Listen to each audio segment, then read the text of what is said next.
Fight action എന്നൊക്കെ പറയുമ്പം എനിക്കിപ്പോൾ നമുക്ക് കൺവെൻഷണൽ ആയിട്ടൊരു സ്ലോ മോഷൻ ആക്ഷൻ വേണ്ട എന്നുള്ളൊരു ഡിസിഷൻ നമ്മൾ ആദ്യമേ എടുത്തായിരുന്നു.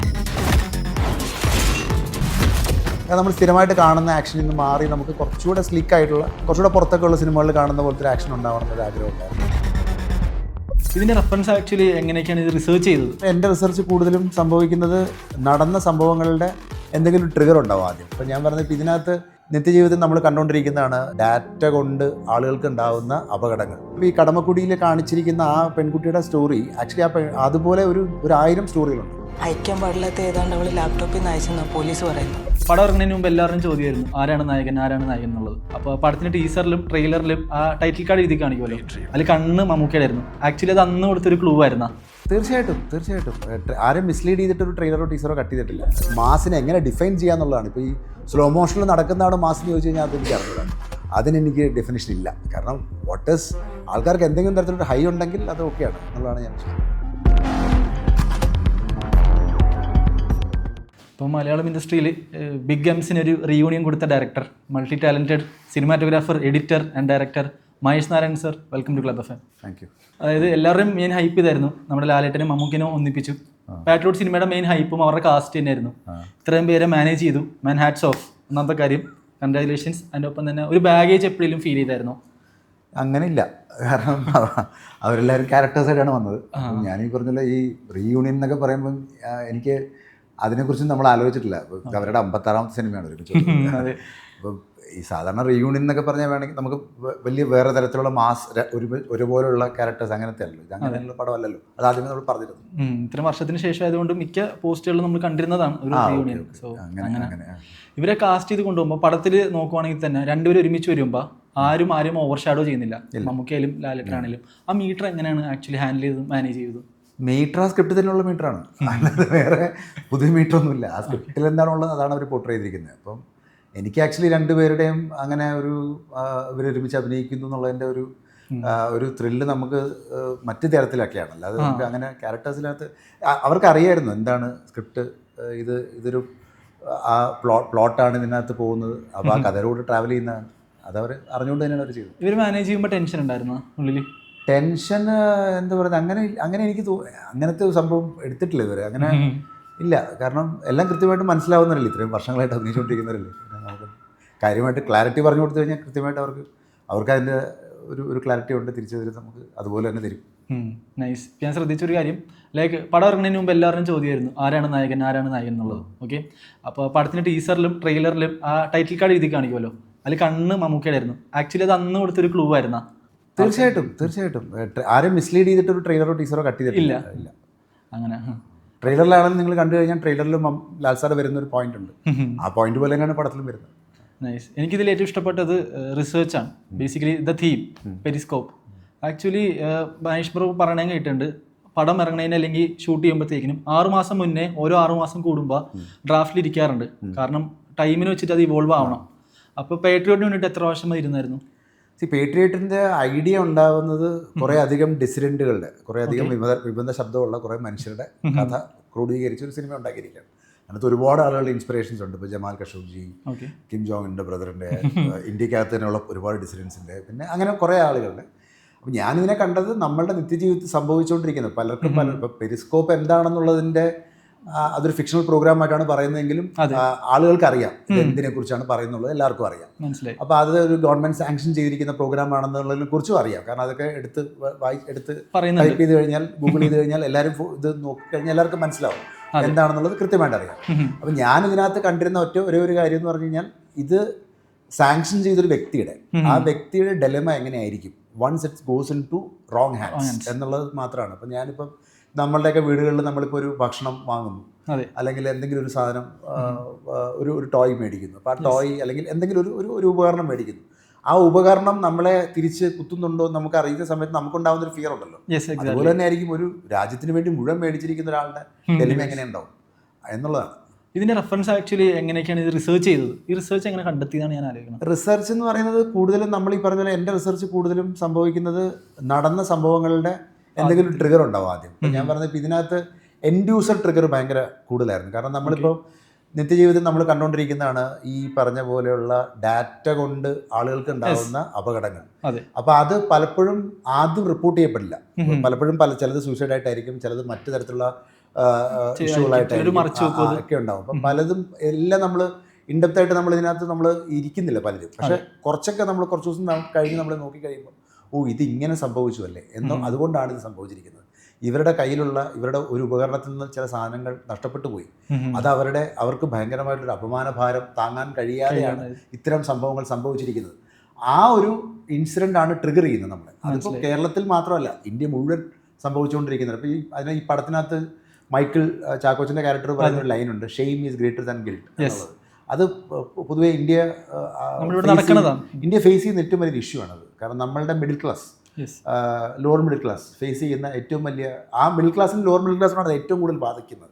ബാക്കി ആൾക്കാർക്ക് ഇത് മാനിപ്പുലേറ്റ് ചെയ്യാനുള്ള പലതരത്തിലുള്ള ഒരു കുറച്ചുകൂടെ ഒരു പ്രിവിലേജ്ഡ് ആയിരിക്കും, അവർക്കത് മാനിപ്പുലേറ്റ് ചെയ്യാൻ പറ്റും, മറ്റവർക്കത് പറ്റില്ല, താങ്ങാൻ പറ്റില്ല. അങ്ങനെ ഇതിൽ ഞാൻ പിന്നെ വേറൊരു പ്രശ്നം കൂടെ എടുത്ത് കാണിക്കുന്നുണ്ട്. ഇപ്പൊ നോക്കുവാണെങ്കിൽ ലോണിന്റെ ഒരു സംഭവം, രണ്ടും കണക്റ്റഡ് ആയിട്ടുള്ള രീതിയിൽ അത് കൊണ്ടുപോകുന്നുണ്ട്. തീർച്ചയായിട്ടും. അപ്പൊ ആക്ച്വലി ഇതും ഒരു റിയൽ അല്ല, അത് ഇപ്പൊ നമ്മളിപ്പോ ഒരു ഓൺലൈൻ വായ്പ എടുക്കുന്ന സമയത്ത് പലപ്പോഴും നമ്മൾ ഈ പറയുന്ന പോലെ വളരെ പെട്ടെന്നാണല്ലോ ഒരാൾക്ക് പെട്ടെന്ന് ഒരു പേപ്പർ വർക്ക്സ് അധികം നമുക്ക് അധികം ഇതില്ല, കൊളാട്രലായിട്ടൊന്നും കൊടുക്കേണ്ട ആവശ്യമില്ല, ഒന്നുമില്ല. വളരെ പെട്ടെന്നൊരു ഡോക്യുമെന്റേഷൻ പാസ്സാവുന്നു.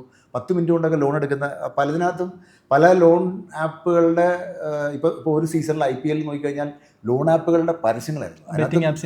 ഒത്തിരി ആളുകൾ, ഒത്തിരി ക്രിക്കറ്റേഴ്സ് തന്നെ ഉണ്ടായിരുന്നു. അപ്പം പക്ഷേ ഇതിൻ്റെയൊക്കെ പിന്നിലുള്ള കേസുകൾ പിന്നെയാണ് ആളുകൾ കണ്ടു തുടങ്ങിയത്. അപ്പം ഇതിനെ അഡ്രസ്സ് ചെയ്യണമെന്നുണ്ടായിരുന്നു. പക്ഷെ അതിനെ അഡ്രസ്സ് ചെയ്യുന്ന സമയത്ത് ദർ ഇസ് എൻ ഇഷ്യൂ.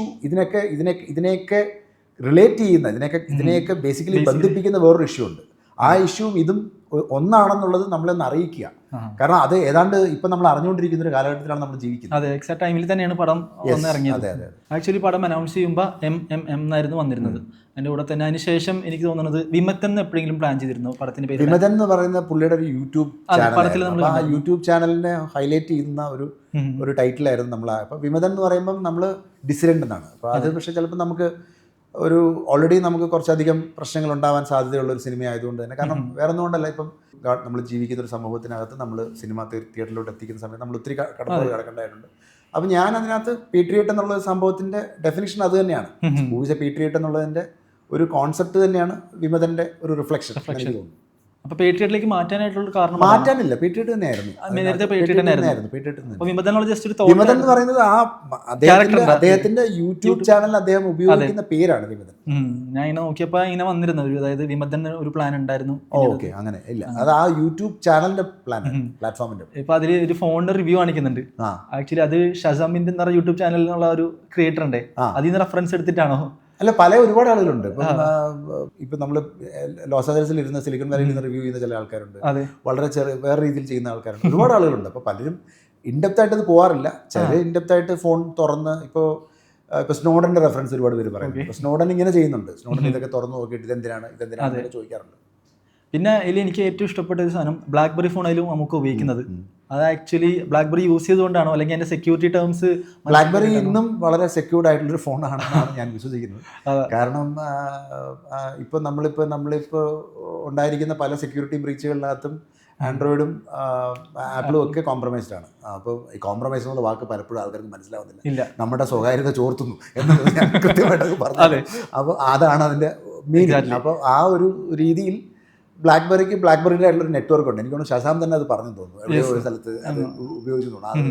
അതെനിക്ക് ഇഷ്ടപ്പെട്ടു. ബ്ലാക്ക്ബെറി നല്ല ഡീറ്റെയിലിംഗ് ആണെന്ന് പറഞ്ഞു. കാരണം ഞങ്ങൾ പണ്ട് യൂസ് ചെയ്തിട്ടുണ്ട് അതിന്റെ ചെറിയ ഫോൺ. അപ്പോൾ ഇത് അഴിക്കാനും ഇത് രാശി ലോക്കായി പോയതാണ്. പിന്നെ ഭയങ്കര ബുദ്ധിമുട്ടാണ്. ഇത് ഉപയോഗിക്കണപ്പോൾ എനിക്ക് പെട്ടെന്ന് റീകോൾ ചെയ്തു. അല്ല, കുറേ ഇന്നും ഇന്റലിജൻസ് ഇരിക്കുന്ന പല ആളുകളും ബ്ലാക്ക്ബെറി യൂസ് ചെയ്യുന്നവരുണ്ട്. അതേപോലെ തന്നെ ഇന്റലിജൻസിന്റെ ഓഫീസ് കാണിക്കുന്നുണ്ടായിരുന്നു. അപ്പോൾ ഇതിന്റെ അവിടെ കാണിക്കണൊക്കെ നമുക്ക് കുറച്ച് റിലേറ്റബിൾ ആയിട്ട് തോന്നി. പല സിനിമകളിൽ നമ്മൾ നോക്കുമ്പോഴും റിയൽ ലൈഫ് സാധനങ്ങൾ റോ ആയിട്ട് തന്നെ വെക്കുന്നുണ്ട്. ഇതിന്റെ റിസർച്ച് എങ്ങനെയായിരുന്നു ആക്ച്വലി? ഇതിനകത്ത് ഇപ്പോൾ നമ്മളിപ്പോൾ സർക്കാരിൻ്റെതായിട്ടുള്ള പേരുകളൊന്നും കാണിക്കുന്നില്ല, നമ്മൾ ഫിക്ഷണലായിട്ടാണ് നമ്മളെല്ലാം കാണിച്ചിരിക്കുന്നത്. അതുകൊണ്ട് തന്നെ നമ്മൾക്ക് കറക്റ്റായിട്ട് ബന്ധപ്പെടുത്തി നമ്മളെ മനസ്സിലാക്കുന്ന തരത്തിലുള്ളൊരു ഓഫീസാണ്. ആ ഓഫീസിനകത്ത് നടക്കുന്ന കാര്യങ്ങൾ എന്താണ്, ഇപ്പോൾ ആ ഓഫീസിലോട്ട് എന്തൊക്കെ കയറ്റാം, എന്തൊക്കെ കൊണ്ടുപോകാം, ഒരു ഡ്രൈവ് എങ്ങനെ, എത്ര ബുദ്ധിമുട്ടാണ്, ഒരു സാധനം അവിടെ നിന്ന് കടത്താൻ എത്ര ബുദ്ധിമുട്ടാണ്, ഇതെല്ലാം നമ്മൾ അതൊരു ബേസിക് റിസർച്ചാണ്. റിസർച്ച് ഇല്ലാതെ ഒരുപാട് ഇതുവരെ ചെയ്തിട്ടില്ല. ആക്ച്വലി മഹേഷ് ബ്രോ റിസർച്ച് ചെയ്യണത് എന്താണ്? ഒരു ഡിവൈസ് ഉണ്ട് അല്ലെങ്കിൽ ആളുകളുടെ ഇടയിലോട്ട് ഇറങ്ങിച്ചെന്നാണ് റിസർച്ച് ചെയ്യുന്നത്? എങ്ങനെയാണ് ആക്ച്വലി റിസർച്ച് ചെയ്യുന്നത്? അതാണ് പല തരത്തിലാണത്. ഇപ്പം അത് ഡിപ്പെൻസ്. ഇപ്പം ഞാൻ പറയുന്നത് ഇപ്പം ഇതിനകത്തെ സംബന്ധിച്ചുള്ള ഇതിനകത്ത് വിഷയം എനിക്ക് ഏറ്റവും വലിയ ഇത് പറയേണ്ട വിഷയമാണ് നമ്മൾ എപ്പോഴും ട്രാവൽ ചെയ്യുന്നത്. ആ വിഷയത്തിനകത്ത് നിന്നുകൊണ്ട് നമ്മൾ ഇപ്പോൾ നമ്മൾ ശ്രദ്ധിച്ചു കഴിഞ്ഞാൽ 3 സ്ത്രീകളുണ്ട്. ഈ 3 സ്ത്രീകൾക്ക് 3 ഷെയ്ഡുള്ള സ്ത്രീകളാണ്. അതിനകത്ത് ഒരു സ്ത്രീ ഏറ്റവും പവർഫുൾ ആയിട്ടുള്ള സ്ത്രീയാണ്, ഒരു എക്സ് മിനിസ്റ്റർ ആയിരുന്നു. അവരുടെ ടേമിൽ സാങ്ഷൻ ചെയ്ത പ്രോഗ്രാമാണ്. ആ പ്രോഗ്രാമാണ് ഈ അവർ തന്നെ അതിന്റെ വിക്ടിം ആവുന്നു. അതിനുശേഷം പിന്നീട് അത് പ്രൈവറ്റ് സെക്ടറിലോട്ട് മാറിയ സമയത്ത് അത് ഹാൻഡിൽ ചെയ്യേണ്ടി വന്ന ഒരു സ്ത്രീയുടെ ഡയലമ.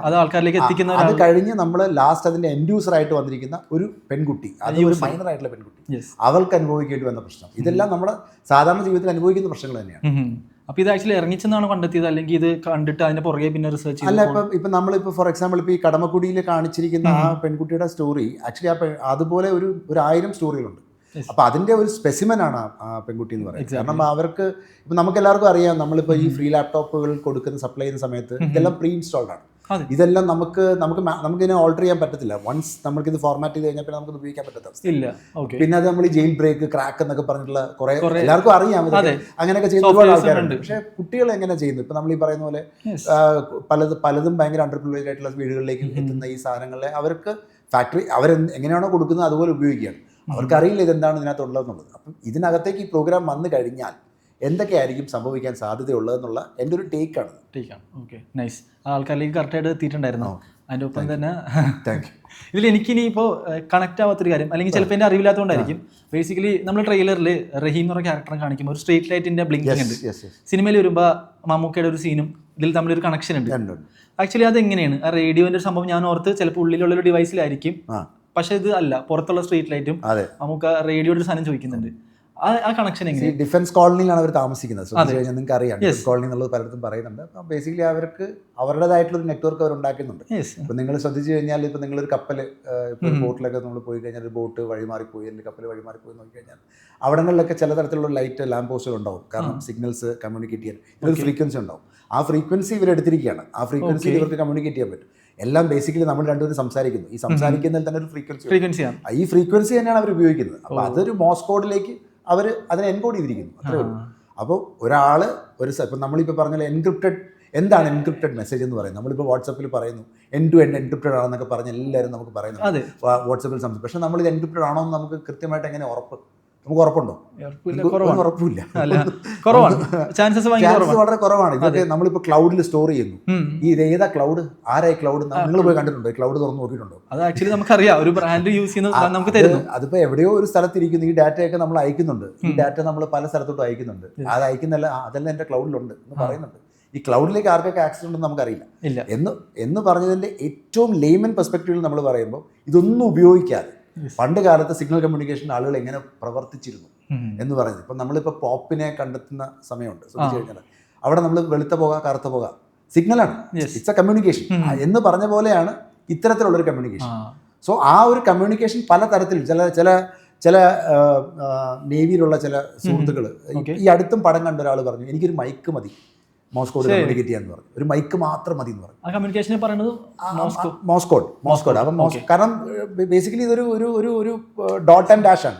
അപ്പോൾ ഈ ഡോട്ട് ആൻഡ് ഡാഷിന്റെ കമ്മ്യൂണിക്കേഷൻ ചെയ്യാനായിട്ട് ഒന്നുകിൽ ശബ്ദം അല്ലെങ്കിൽ വിഷ്വൽ എന്തെങ്കിലും ഒരു സാധനം അവർക്ക് കിട്ടിയാൽ മതി. എൻക്രിപ്ഷൻ അത് തന്നെയാണ് എൻക്രിപ്ഷൻ. അപ്പം അത് അത്രയും, അപ്പം നമ്മൾ ഈ പുതിയ കാലത്തും അവരത് ഉപയോഗിക്കുമ്പോൾ അത് വളരെ സെക്യൂറാണ്. അത്രയും സെക്യൂർ ആയിട്ടുള്ള ഒരു കമ്മ്യൂണിക്കേഷൻ ഉണ്ടാക്കുമ്പോഴല്ലേ നമുക്ക് ഒരു തരത്തിലും ആർക്കും ട്രേസ് ചെയ്യാൻ പറ്റാത്ത അവസ്ഥയിലേക്ക് ഇത് വരുന്നത്. അതാണ് ഫാസ്റ്റിൽ ട്രെയിലറിലും പറയുന്നുണ്ട്, രണ്ടുപേരും ഒരുമിക്കുമ്പോൾ നമുക്ക് ഏറ്റവും ഇഷ്ടപ്പെട്ടൊരു സീനുണ്ട് പടത്തിൽ. ബേസിക്കലി കുറേ സീൻസ് ഉണ്ട് ഇതിൽ, പക്ഷേ നമുക്ക് ഫ്ലൈറ്റിൽ പോകുന്നൊരു സീനുണ്ട്, അതിനൊരു ഫൈറ്റ് ഉണ്ട്. അതിനുശേഷം അതിനകത്തൊരു റെഡ് ലൈറ്റിൽ നമുക്ക് നടന്ന സീൻ, ബേസിക്കലി അതിൽ കുറേ കട്ട് സീന് പോയിട്ടുണ്ടായിരുന്നു. ത്രൂ ഔട്ട് പടത്തിൽ എഡിറ്റിങ്ങിൻ്റെ ആ ഒരു പെർസ്പെക്റ്റീവിൽ ആസ് എൻ എഡിറ്റർ പാടുപെട്ടത് എവിടെയായിരുന്നു, ഏത് ഏരിയയിലായിരുന്നു? അങ്ങനെ ഇല്ല, പാടുപെടുക എന്ന് പറയുന്നത് നമ്മൾ കഥയുടെ നെറേറ്റീവ് ഉണ്ടാക്കുന്നതാണ്. ഫൈറ്റ് ആക്ഷൻ എന്നൊക്കെ പറയുമ്പോൾ എനിക്കിപ്പോൾ നമുക്ക് കൺവെൻഷണൽ ആയിട്ടൊരു സ്ലോ മോഷൻ ആക്ഷൻ വേണ്ട എന്നുള്ളൊരു ഡിസിഷൻ നമ്മൾ ആദ്യമേ എടുത്തായിരുന്നു. നമ്മൾ സ്ഥിരമായിട്ട് കാണുന്ന ആക്ഷനിൽ നിന്ന് മാറി നമുക്ക് കുറച്ചുകൂടെ സ്ലിക്ക് ആയിട്ടുള്ള, കുറച്ചുകൂടെ പുറത്തൊക്കെ ഉള്ള സിനിമകളിൽ കാണുന്ന പോലത്തെ ഒരു ആക്ഷൻ ഉണ്ടാവണം എന്നൊരു ആഗ്രഹം ഉണ്ടായിരുന്നു. അതുകൊണ്ട് അതിൻ്റെ ഒരു ട്രൈ ആണ് അതൊക്കെ ചെയ്തിരിക്കുന്നത്. അത്രേ ഉള്ളൂ. അതുപോലെ ആ കാറിന്റെ സീൻ അതെ, നൈസ്, അതിൽ ത്രൂ ഔട്ട് പോയിക്കണതും നല്ല രീതിക്ക് ഷോട്ട് ഉണ്ട്. നൈസ് ആയിട്ടാണ് അത് കൊണ്ടുപോയത്. പിന്നെ ഇതിലൊരു നമുക്കിനി കോൺസിലേക്ക് വരാം. ഓക്കെ, തിയേറ്ററിൽ ഇരിക്കുമ്പോഴും ആക്ച്വലി റെസ്പോൺസ് ചെയ്യാൻ ഓർത്ത് ചിലപ്പോൾ ഇതിന് ഇമോഷണൽ ആയിട്ട് നല്ല പെർസ്പെക്റ്റീവ് കിട്ടുമായിരിക്കും. പക്ഷെ ഞാൻ വിചാരിച്ച റെസ്പോൺസിന്റെ ട്വിസ്റ്റ് ആണ് നടന്നത് തിയേറ്ററിൽ. ആ സീൻ എന്ന് പറയുന്നത് ലിഫ്റ്റിലെ സീനാണ്, ലാലേട്ടൻ വീണൊരു സീൻ. ആക്ച്വലി അതിന്റെ വേറൊരു പെർസ്പെക്റ്റീവ് ഉണ്ടായിരുന്നു. ഞങ്ങൾ അങ്ങനെ തന്നെയാണ് കൺസീവ് ചെയ്തിരുന്നത്. അങ്ങനെയാണ്, കാരണം അതൊരു ഷോക്കറായിട്ട് വരണം തന്നെയാണ് കൺസീവ് ചെയ്തിരുന്നത്. കാരണം നമുക്ക് എപ്പോഴും കാരണം കഥാപാത്രങ്ങളായിട്ട് ഇരിക്കുന്ന മനുഷ്യരാണ്. സ്റ്റാറിന്റെ ബേർഡൻ മാറ്റി വെച്ച് അവർ കഥാപാത്രങ്ങളായിട്ട് അഭിനയിക്കുകയാണ്. അപ്പൊ അങ്ങനെ സമയത്ത് സാധാരണ മനുഷ്യരാണ്. അവർക്കിപ്പോ ഈ പറഞ്ഞ പോലെ ഒരു 10-12 കുത്തി കഴിഞ്ഞാൽ ഒരു ഫോൾ ഉണ്ടാവും. ആ ഫോള് നമുക്ക് കാണിക്കണം, അത് കാണിച്ചേ പറ്റുള്ളൂ. ബേസിക്കലി ഫോൾ ഓക്കെ ആയിരുന്നു. ഫോളിന് ശേഷമാണ് ആക്ച്വലി എനിക്ക് തിയേറ്ററിൽ നിന്ന് ഞാൻ ഷോക്ക് ആയത്. തിയേറ്ററിലെ റെസ്പോൺസ് എൻറ്റയർലി മാറി. അതായത് അവിടെ ആൾ കിടക്കുന്നുണ്ട്, ലിഫ്റ്റിന്റെ ആ ഒരു ഇത് വരുന്നുണ്ട്. അപ്പൊ ആൾക്കാരുടെ ഡൗട്ട്, അതായത് ഇതിനെ വേറെ രീതിക്ക് എടുത്തുകൂടായിരുന്നോ എന്നുള്ളൊരു ചോദ്യം ഉണ്ടായിരുന്നു. പക്ഷെ അതിനൊരു പർപ്പസ് ഉണ്ടായിരുന്നു. ശ്രദ്ധിച്ചിരുന്നു. അതായത് ആ ഒരു ടെക്നിക്ക് അതിന് മുമ്പും ഞാൻ ആ CCTV കാണിച്ചിട്ടുണ്ട്. ആ CCTVയുടെ ഒരു പെർസ്പെക്റ്റീവ് അവിടെ വെച്ചിട്ടുണ്ട്. അപ്പൊ അതിനൊരു പർപ്പസ് ഉണ്ട്, എല്ലാത്തിനും ഒരു പർപ്പസ് ഉണ്ട്. ലൈക്ക് ആംഗിൾ ഇത്തിരി മാറ്റിക്കൂടെയെന്ന് വരെ ആൾക്കാർ ഇങ്ങനെ ചോദിച്ചിട്ടുണ്ടായിരുന്നു. ഞാൻ പറഞ്ഞില്ലേ, ആ ഒരു പർപ്പസ് എന്താണോ സെർവ് ചെയ്യുന്നത് അതിന് വേണ്ടിയിട്ടാണല്ലോ അത് ഉപയോഗിക്കുന്നത്. അതിനകത്ത് ആ ടെക്നിക്ക് ഇപ്പൊ മോസ് കോഡ് പറഞ്ഞ പോലെ തന്നെ വേറൊരു കോഡും അതിൽ കാണിച്ചിട്ടുണ്ടായിരുന്നു. അത് തന്നെയാണ്, അത് മോസ് കോഡ് തന്നെയാണ്. അത് രണ്ട് മോസ് കോഡ് തന്നെയാണ്. ആക്ച്വലി ഒരു ആർമിയിലുള്ള ആളുകൾ അതിനകത്ത് ലാൽ സാറിന്റെ ഒരു സീക്വൻസ് അതിന് ഇന്റർകട്ടായിട്ട് വരുന്നുണ്ട്. ജെർമി ഡെന്റ് എന്ന് പറഞ്ഞൊരു ഒരു വ്യക്തി അത് ബ്ലിങ്ക് ചെയ്തിട്ടുണ്ട്. He was captured. വിയറ്റ്നാമിലെ അകത്ത് ക്യാപ്ചർ ചെയ്യപ്പെട്ട ഒരു US സോൾജർ മീഡിയയുടെ ഒരു ക്യാമറയോട് കമ്മ്യൂണിക്കേറ്റ് ചെയ്തൊരു സാധനമാണ്. അപ്പോൾ ആ കമ്മ്യൂണിക്കേഷനാണ്. നമുക്ക് ചെറിയൊരു റൗണ്ടിലേക്ക് പോകാം. നമ്മൾ കുറെ സംസാരിച്ചപ്പോൾ റൗണ്ടിന്റെ പേരിലെ സെഗ്മെന്റിന്റെ പേര് മഹേഷിന്റെ അഭിപ്രായം എന്നാണ്. Okay, like top 4 picks, Mahesh നാരായൺസിന്റെ ടോപ്പ് 4 പിക്സ് ആൾക്കാർ കണ്ടിരിക്കണം ആസ് എ ഡയറക്ടർ. അയ്യോ, അങ്ങനെ എനിക്ക് അങ്ങനെ ഇപ്പം എന്നെ സംബന്ധിച്ചിടത്തോളം പീറ്റേറ്റ് കാണുക എന്നുള്ളതാണ്. ലാസ്റ്റ് ഫിലിമാണ് എപ്പോഴും നമ്മുടെ ഫേവറേറ്റ് ആയിട്ട് നിൽക്കുന്നത്. ഓക്കെ, പീറ്റേറ്റ് കാണുക. ആസ് എ എഡിറ്റർ ഏത് പടം കണ്ടിരിക്കണം ആൾക്കാർ? എഡിറ്ററും പീറ്റേറ്റ് തന്നെയാണ്. ഇനി ലാസ്റ്റ് സിനിമാറ്റോഗ്രാഫർ ഞാൻ അങ്ങനെ ഒരുപാട് പടമൊന്നും ചെയ്തിട്ടില്ല. ഞാൻ ചെയ്തിരിക്കുന്നത് എന്താണ്, മലയം കുഞ്ഞ് ചെയ്തിട്ടുണ്ട്, ഷെർലക്ക് ഒരു സീരീസ് ചെയ്തിട്ടുണ്ട്. അതാണ് ചെയ്തിരിക്കുന്നത്. മലയം കുഞ്ഞ് ഓക്കെ, ഒരു വർക്ക് എന്നുള്ള ലെവലിൽ കാണാം. ഓക്കെ, ആൾക്കാർ കണ്ടിരിക്കേണ്ട ഒരു പടം, അതായത് അതിൻ്റെ വിഷ്വൽസും അതും കൊണ്ടും എഡിറ്റിംഗ് കൊണ്ടും ബൈ ദ സ്കോറും കൊണ്ടും ആൾക്കാർ ഈ സിനിമ കണ്ടു കഴിഞ്ഞാൽ നല്ല രസമായിരിക്കും. ഇന്ന് സജഷൻ എന്തെങ്കിലും കൊടുക്കാനുണ്ടോ? പുതിയ വന്ന സിനിമകളിലോ? പുതിയ ഒന്നല്ല, ഏതെങ്കിലും സാറിന് ഫേവറേറ്റ് ആയിക്കോട്ടെ. എനിക്ക് കോസ്റ്റ ഗ്രാവസ് എന്ന് പറഞ്ഞ ഡയറക്ടറുടെ സിനിമകൾ ഭയങ്കര ഇഷ്ടമാണ്. അത് ഇസെഡ് എന്ന് പറഞ്ഞ സിനിമ, മ്യൂണിക് എന്ന് പറഞ്ഞ സിനിമ, അതൊക്കെ ഭയങ്കര ഇഷ്ടമാണ്. ബേസിക്കലി സാറിൻ്റെ ഒരു ജോണർ എങ്ങനെയാണ്? ഞാൻ കുറച്ചുകൂടെ ത്രില്ലർ ഇഷ്ടപ്പെടുന്ന ഒരു വ്യക്തിയാണ്. കുറച്ചുകൂടെ പാരനോയിഡ് ത്രില്ലറൊക്കെ എനിക്ക് ഭയങ്കര ഇഷ്ടമാണ്. റിയൽ ആയിട്ടുള്ള ത്രില്ലറുകൾ കുറച്ചുകൂടെ ഇഷ്ടമുള്ള ഒരു വ്യക്തിയാണ്. സി യു സൂൺ ആയിക്കോട്ടെ, നമ്മുടെ മാലിക് ആയിക്കോട്ടെ. സി യു സൂൺ ഒരു ത്രില്ലർ മാസ് ഉണ്ട്, മാലിക് എന്ന് പറഞ്ഞ പടത്തിന് മാസ് ഉണ്ട്. പടത്തിന്റെ നമ്മുടെ പാട്രിയോട്ട് ഫിലിമിലേക്ക് വരുമ്പോൾ ആൾക്കാർ എക്സ്പെക്ട് ചെയ്തൊരു സാധനം മാസ് ആയിരുന്നു. It has it's on class. പക്ഷെ എന്തുകൊണ്ട് മാസ് വെച്ചില്ല എന്ന് ചോദിച്ചാൽ, അയ്യോ, മാസ് ഉണ്ടെന്നുള്ളതാണ് ഞാൻ എപ്പോഴും വിശ്വസിക്കുന്നത്. കാരണം അതിനകത്ത് അത്യാവശ്യത്തിലുള്ള മാസ് എലമെന്റ്, ഇപ്പം നിങ്ങൾ ഈ പറഞ്ഞ നിങ്ങൾക്ക് ഇഷ്ടപ്പെട്ടു എന്ന് പറയുന്ന മൊമെന്റ്സുകളെല്ലാം കുറച്ചുകൂടെ മാസിയായിട്ട് തന്നെയാണ് എടുത്തിരിക്കുന്നത്.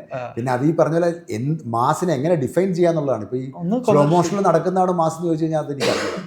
അതിനെനിക്ക് ഡെഫിനിഷൻ ഇല്ല. വാട്ട് ഈസ് ആൾക്കാർക്ക് എന്തെങ്കിലും തരത്തിലൊരു ഹൈ ഉണ്ടെങ്കിൽ അത് ഓക്കെയാണ് എന്നുള്ളതാണ് ഞാൻ വിശ്വസിക്കുന്നത്. എനിക്ക് മനസ്സിലായത്, എൻ്റെ അഭിപ്രായം എനിക്ക് ക്ലാസ് ആയിട്ടാണ് ഫീൽ ചെയ്തത്. ഓക്കെ, ആ ഒരു ക്ലാസ് ഉണ്ട്. അല്ല, ഈ ക്ലാസ്സും മാസും തമ്മിലുള്ള ഡെഫിനിഷൻ്റെ വേർതിരിവ് എനിക്കിപ്പോഴും ഞാൻ പറഞ്ഞില്ല, അത് ആളുകൾ എങ്ങനെ എടുക്കുന്നുള്ളതാണ്. ഞാൻ പറഞ്ഞു, ഞാൻ കാണുന്നതിനകത്ത് ഇപ്പോൾ ഒരു സിനിമ കാണുമ്പോൾ തിയേറ്ററിനകത്ത് ഫോണിലേക്ക് നോക്കാതെ എൻഗേജ്ഡ് ആയിട്ട് സിനിമ കാണാൻ പറ്റുന്നുണ്ടെങ്കിൽ ഫിലിം ഇത് എൻഗേജിങ് എന്നുള്ളതാണ്.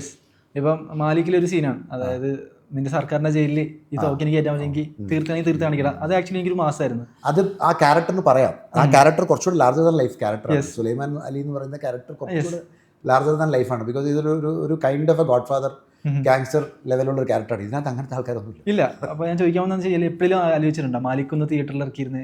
മാലിക് തിയേറ്ററിൽ ഇറക്കാൻ ഒരുപാട് ശ്രമങ്ങൾ നടക്കുന്നുണ്ടായിരുന്നു. പക്ഷേ അതിനകത്ത് ഞങ്ങൾക്ക് ഒത്തിരി ലീഗൽ കോംപ്ലിക്കേഷൻസ് ഉണ്ട്. Because it is with a platform. അപ്പോൾ ആ പ്ലാറ്റ്ഫോമിൻ്റെ ഒരു NOC നമുക്ക് അത് ഒരു കുറച്ച് കാലത്തേക്ക് ആ പ്ലാറ്റ്ഫോമിൻ്റെ കയ്യിലാണ്. അതൊരു പ്രശ്നമാണ്. അങ്ങനെ സി യു സൂൺ ആണെങ്കിലും ഐഫോൺ കൊണ്ടാണ് ഷൂട്ട് ചെയ്തത്. അതെ, ലൈക്ക് ആ കോൺസെപ്റ്റ് എങ്ങനെയാണ് ഡിസൈഡ് ചെയ്തത്? ഒരു സ്ക്രീൻ ബേസ്ഡ് സിനിമ ഉണ്ടാക്കണം എന്നുള്ളൊരു ആഗ്രഹം ഉണ്ടായിരുന്നു. അത് ആ സമയത്ത് എല്ലാവർക്കും ഒരു വർക്ക് ഫ്രം ഹോം വേണം എന്നുള്ളൊരു സമയത്ത് ചിന്തിച്ചാണ്. ഓക്കെ, നമുക്ക് സിനിമാക്കാർക്ക് ഒരു വർക്ക് ഫ്രം ഹോം ആവാം എന്ന് വിചാരിച്ച് ഉണ്ടാക്കിയതാണ്. നൈസ്. ഞാൻ ശ്രദ്ധിച്ചൊരു സംഭവമാണ്, ഫിലിമോഗ്രാഫിയിൽ ഡോക്യുമെൻ്ററി ആക്കൂല, റിയൽ ലൈഫ് സിനിമകളെ ഡോക്യുമെൻ്ററി ആക്കാതെ ഫ്യൂച്ചർ ഫിലിമായിട്ട് തന്നെ അതിൻ്റെ ഒരു മീറ്റർ കൊണ്ടുപോകും. ആക്ച്വലി ആ മീറ്റർ എങ്ങനെയാണ് ഡിസൈഡ് ചെയ്യുന്നത്? പലപ്പോഴും സ്ക്രിപ്റ്റിൽ എഴുതുമ്പോഴാണോ, അല്ലെങ്കിൽ ഇത് പ്രസൻറ്റ് ചെയ്യൂലേ ഷൂട്ടിംഗ് ടൈമിലായിരിക്കും? ഞാനിപ്പോൾ പീറ്റേറ്റിൻ്റെ കാര്യത്തിലേക്ക് വന്നാൽ, ഞാനിപ്പോൾ നേരത്തെ പറഞ്ഞ പോലെ എന്നെ ചില ഇൻസിഡൻസ് ഹുക്ക് ചെയ്യും. നമ്മളിപ്പോൾ ഈ പറഞ്ഞ പോലെ ഈ വായ്പ എടുത്ത മനുഷ്യരുടെ ഇൻസിഡൻസ്, ഇതുമായിട്ട് ബന്ധപ്പെട്ട് നടക്കുന്ന പ്രൈവസിയുടെ പ്രശ്നങ്ങൾ അനുഭവിച്ച് നടക്കുന്ന ആളുകളുടെ പ്രശ്നങ്ങൾ ഇതെല്ലാം നമുക്ക് ഹോണ്ട് ചെയ്യും. ആ ഹോണ്ട് ചെയ്യുന്ന കാര്യങ്ങളെ നമ്മൾ ഒന്ന് അനലൈസ് ചെയ്യാൻ ശ്രമിക്കും. അനലൈസ് ചെയ്തിട്ട് ഇത് കുറച്ചുകൂടി ജനങ്ങളിലേക്ക് എത്തണമെങ്കിൽ ഇതൊരു ഫീച്ചർ ആവണം. ആ ഫീച്ചറിനാവുന്ന സമയത്ത് ഫീച്ചറിൽ നമ്മൾ പല കാര്യങ്ങളും ആലോചിക്കും. ഇത് കുറച്ചുകൂടെ ഇൻഡിപെൻഡൻറ്റ് ഫീച്ചർ ആയിരിക്കണോ, അല്ലെങ്കിൽ കുറച്ചുകൂടെ കമേഴ്ഷ്യൽ മെയിൻ സ്ട്രീം ഫീച്ചർ ആയിരിക്കണോ. ഇതിനകത്ത് ഞാൻ കുറച്ചുകൂടെ മെയിൻ സ്ട്രീം ഫീച്ചർ ആവാൻ ആഗ്രഹിച്ചു. കാരണം എനിക്ക് അതിനകത്ത് ഒരു മെയിൻ വ്യക്തി, അതായത് ഇതിനകത്ത് പ്രൊട്ടഗോണിസ്റ്റ് എന്ന് ഞാൻ വിശ്വസിക്കുന്ന ഡാനിയലിൻ്റെ ട്രാവലിന് ഒരു ജേണി ഉണ്ട്. അപ്പോൾ ആ ജേണിക്ക് ആയിട്ടുള്ള ഒരു ലെവൽ, ആ ജേണിയുടെ ട്രാവലിന് ശരിക്കും പറഞ്ഞു കഴിഞ്ഞാൽ കുറച്ച് അധികമായിട്ടുള്ള എന്താ പറയുന്നത് സിറ്റുവേഷൻസ് ആവശ്യമായിട്ട് വന്നു. അപ്പം കാരണം അതിനൊരു കുറച്ചുകൂടെ ഗ്രാവിറ്റി കൂടിയ ഒരാളായതുകൊണ്ട് അതുകൊണ്ടാണ്. അപ്പം അങ്ങനെ വന്നപ്പോഴാണ് ഇത് കുറച്ചുകൂടെ മെയിൻ സ്ട്രീം ആവുന്നത്. അത് ചോദിക്കാൻ കാരണം വേറൊന്നുമില്ല, ഒരു സിനിമ മാത്രമല്ല, 3 സിനിമയും ടേക്ക് ഓഫും മാലിക്കും പാട്രിയോട്ടും 3 നമുക്ക് അതിലൊരു പോർഷൻ പോലും കണ്ടിട്ട് ഡോക്യുമെന്ററി ആയിട്ട് തോന്നിയില്ല. ഡോക്യുമെന്ററി ഒരു സാധനം തോന്നിയില്ല. അതുകൊണ്ടാണ് ഞാൻ ആ ചോദ്യം വെച്ചത് തന്നെ. തിയേറ്ററിൽ നിന്നുള്ള റെസ്പോൺസ് കിട്ടിയിട്ട് എങ്ങനെ ഉണ്ടായി? തിയേറ്ററിൽ നിന്ന് പലതരത്തിലുള്ള റെസ്പോൺസാണ്. ചിലർക്ക് ചില തരത്തിലുള്ള സാധനങ്ങൾ വേണം, ചിലതിനുള്ള ഹൈ വേണം. പക്ഷേ ഞാൻ പറഞ്ഞ ഒരു ട്രൂത്ത്ഫുള്ളി സിനിമ കണ്ട് ഇഷ്ടപ്പെടുന്നവരുടെ ഒരു മുഖം ഞാൻ കണ്ടു. എനിക്കത് കാണാൻ പറ്റുന്നുണ്ട് ഒരുപാട് ആളുകളുടെ. കാരണം ഇപ്പോഴും വരുമ്പോഴുമൊക്കെ എന്നെ ഒരാൾ വിളിച്ചിട്ട് ഇങ്ങനെ, ഇപ്പം നമ്മൾ ഇതിലോട്ട് കയറുന്നതിന് മുമ്പ് ഒരാൾ വിളിച്ചിട്ട് പറഞ്ഞ് എൻ്റെ ഒരു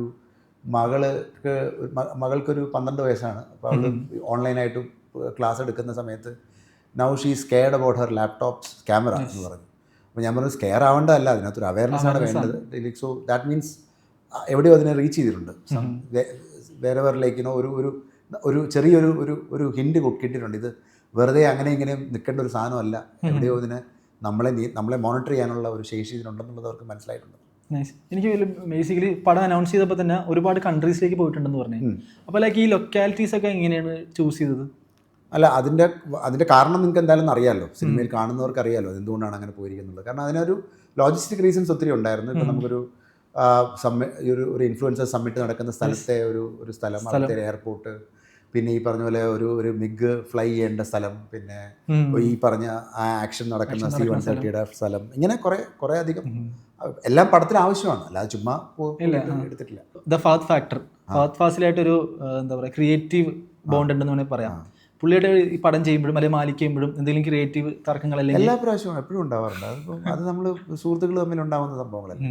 അതിപ്പോൾ ഫഹദായിട്ടായാലും ചാക്കോച്ചനായിട്ടായാലും ഇപ്പം മമ്മൂക്കായിട്ടായാലും എല്ലാവരുമായിട്ടും നമുക്ക് എപ്പോഴും ഉണ്ടാവും. അല്ലെങ്കിൽ എന്ത് വ്യത്യാസമായിരിക്കും ഫഹദായിട്ട് വരുന്നത്, അല്ലെങ്കിൽ ഷോർട്ട് പോകുമ്പോഴാണോ?